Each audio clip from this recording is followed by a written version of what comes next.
Assalamualaikum warahmatullahi wabarakatuh. Shalom Om Swastiastu, Nama Budaya. Kami dari kelompok 2 akan membahas tentang Undang-Undang Karantina Kesehatan, yaitu Undang-Undang Nomor 6 Tahun 2018. Sebelum dimulai, ada baiknya saya yang bagian dari kelompok 2 akan menyebutkan nama-nama yang ada di kelompok kami. Yang pertama, saya sendiri Gian Ramadhani, dan yang kedua, Gilang Hernanto, ketiga Hana Hanifa, dan yang terakhir Muhammad Ramadion. Saya masuk ke materi. Indonesia merupakan negara kepulauan dengan jumlah pulau lebih dari 17.000 yang terdiri dari pulau besar dan pulau kecil, serta memiliki posisi yang sangat strategis diapit oleh dua benua dan dua samudra, serta berada pada jalur lalu lintas dan perdagangan internasional. Kondisi tersebut menyebabkan banyaknya pintu masuk ke wilayah Indonesia, yang menjadi akses keluar masuknya faktor resiko penyebaran penyakit dan gangguan kesehatan. Di Indonesia, termasuk salah satu negara yang memiliki jumlah penduduk terbesar dunia dengan tingkat kepadatan yang timpang antara Pulau Jawa dan Pulau luar Jawa. Keadaan ini berpotensi menimbulkan masalah kesehatan yang membutuhkan perhatian pemerintah dan masyarakat secara terpadu.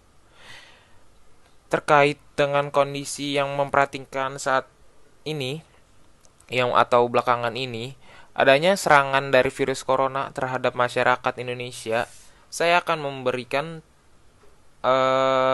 aspek hukum dalam memahami masalah tersebut, yakni tentang karantina kesehatan dan kedaruratan kesehatan. Sebelum itu, saya akan menjelaskan apa itu kekarantina kesehatan. Kekarantinaan kesehatan adalah upaya mencegah dan menangkal keluar atau masuknya penyakit dan atau faktor resiko kesehatan masyarakat yang berpotensi menimbulkan kedaruratan kesehatan masyarakat. Dan sederhananya, karantina kesehatan dibuat untuk menangkal keluar masuknya penyakit yang dapat menimbulkan kedaruratan kesehatan masyarakat. Dan apa itu kedaruratan kesehatan masyarakat? Kedaruratan kesehatan masyarakat adalah kejadian kesehatan masyarakat yang bersifat luar biasa dengan ditandai penyebaran penyakit menular dan atau kejadian yang disebabkan oleh radiasi nuklir, pencemaran biologi, kontaminasi kimia, bioterorisme, dan pangan yang menimbulkan bahaya kesehatan dan berpotensi menyebarkan lintas wilayah atau lintas negara. Dan materi selanjutnya akan dilanjutkan oleh Gilang Ramadan. Gilang Ramadan, dipersilakan. Assalamualaikum warahmatullahi wabarakatuh. Nama saya Gilang Ramadan Hernanto. NIM saya 01170190. Hari ini saya akan memberikan analisa tentang Undang-Undang Kesehatan. Karantina kesehatan adalah upaya untuk mencegah keluar atau masuknya penyakit atau faktor kesehatan masyarakat yang berpotensi menimbulkan darurat kesehatan. Kedaruratan kesehatan masyarakat adalah kejadian kesehatan masyarakat yang bersifat luar biasa yang ditandai dengan gejala penyakit menular. Bisa dikategorikan pada kedaruratan kesehatan masyarakat.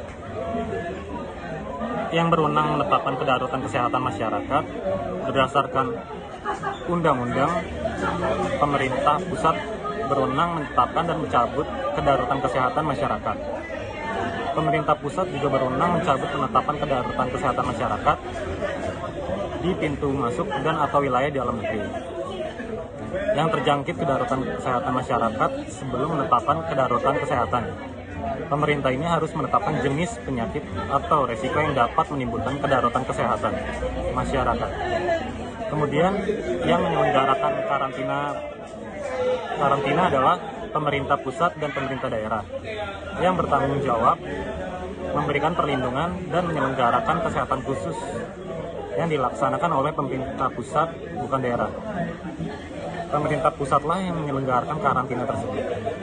Pemerintah pusat dan pemerintah daerah yang bertanggung jawab dalam menyediakan sumber daya yang diperlukan dalam penyelenggaraan karantina kesehatan.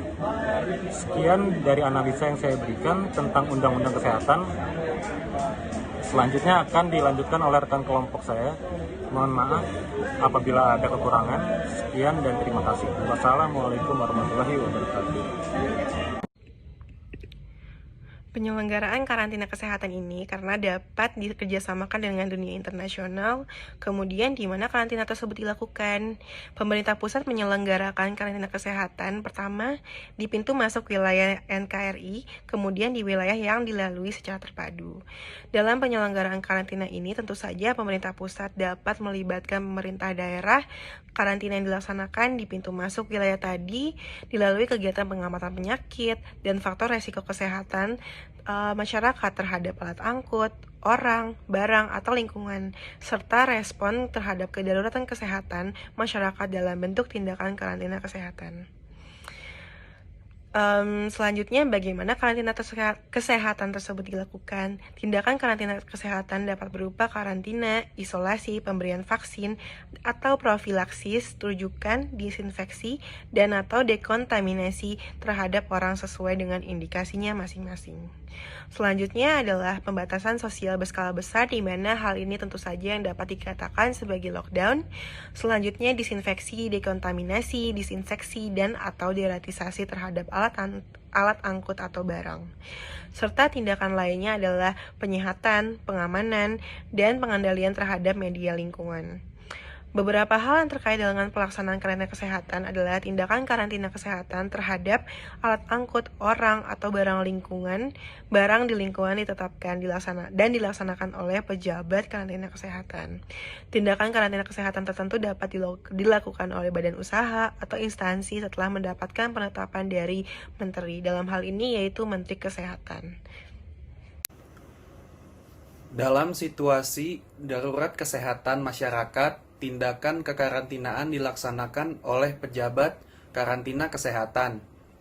Dalam pelaksanaan tindakan karantina kesehatan, pejabat karantina kesehatan harus berkoordinasi dengan pihak yang terkait.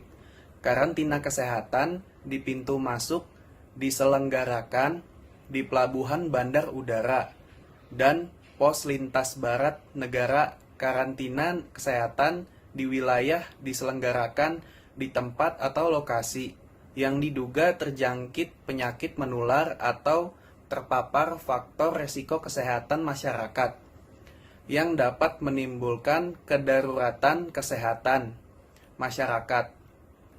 Penentuan tempat atau lokasi didasarkan hasil penyelidikan epidemiologi atau pengujian laboratorium.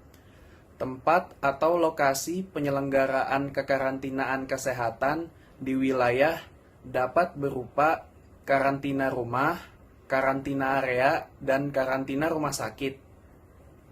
Undang-Undang Karantina Kesehatan mengatur bahwa ancaman pidana bagi seseorang atau pihak yang menghalang-halangi penyelenggaraan karantina kesehatan atau tidak mematuhi penyelenggaraan karantina kesehatan. Ancaman pidana dimaksud adalah pertama, pidana penjara paling lama pidana 1 tahun. Demikian dari kelompok 2 tentang analisis Undang-Undang Karantina Kesehatan. Mudah-mudahan bermanfaat. Assalamualaikum.